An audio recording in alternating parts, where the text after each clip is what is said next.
Graça e paz, meus queridos.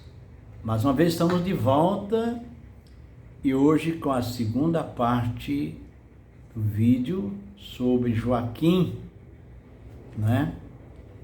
Voltando então ao assunto onde nós paramos, quando o rei pega o rolo que foi escrito por Baruque e corta com um canivete de escriba e joga no fogo, embora os que estavam próximo dele pedissem que ele não o fizesse. Ele não se estremeceu, não teve temor, não se abalou, e nenhum dos que estavam com eles ficaram abalados com as ameaças que Deus envia através de Jeremias.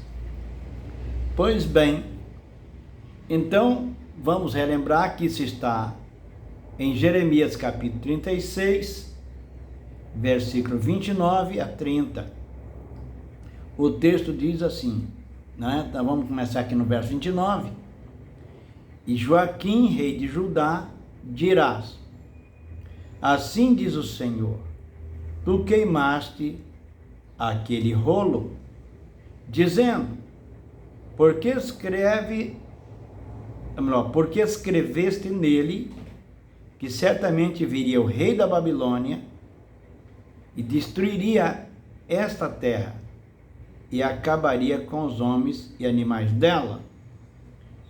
O rei está ameaçando ao profeta.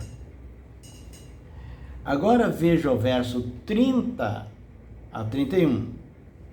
Note o detalhe do texto que vamos passar a ler.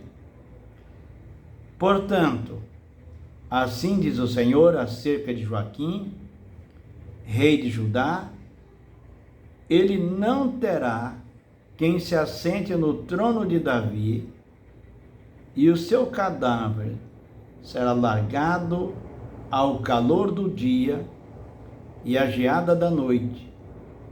Castigá-lo-ei e a sua descendência e aos seus servos por causa da iniquidade deles.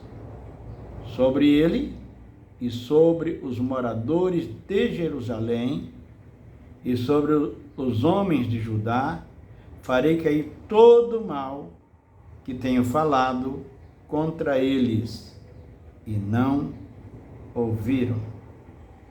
Veja bem, estamos vendo aqui que o rei, ao invés de se arrepender, ele faz exatamente o contrário, se endurece contra Deus e os seus mais chegados também. Não se estremeceram, não se arrependeram, não deram ouvido à palavra do Senhor. Então, Deus pronuncia contra ele o mal, porque ele ameaça a Jeremias, o rei de Judá, e Deus manda falar para ele, pois que assim você agiu, então agora o mal virá sobre você. Portanto, assim diz o Senhor acerca de Joaquim, rei de Judá, ele não terá quem se assente no trono de Davi. Olha que coisa, ele não teria um único descendente que assumisse o trono. Veja só, o seu cadáver será largado ao calor do dia e à geada da noite.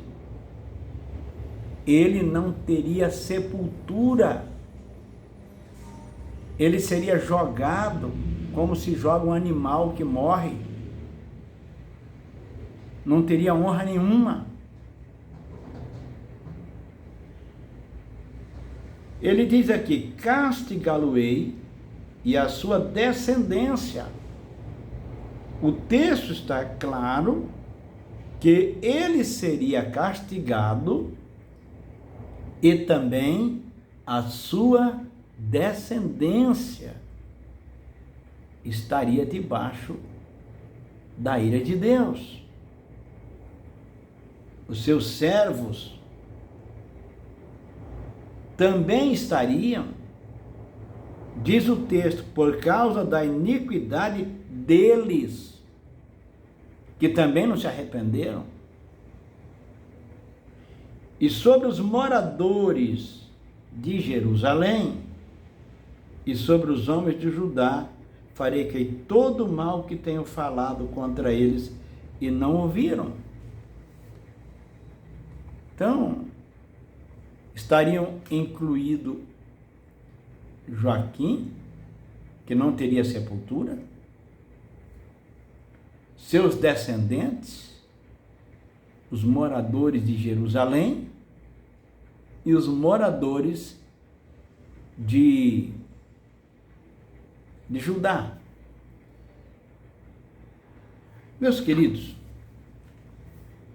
pensa numa pessoa que passa por essa terra e não tem mais um único descendente dele, todos os seus descendentes exterminados.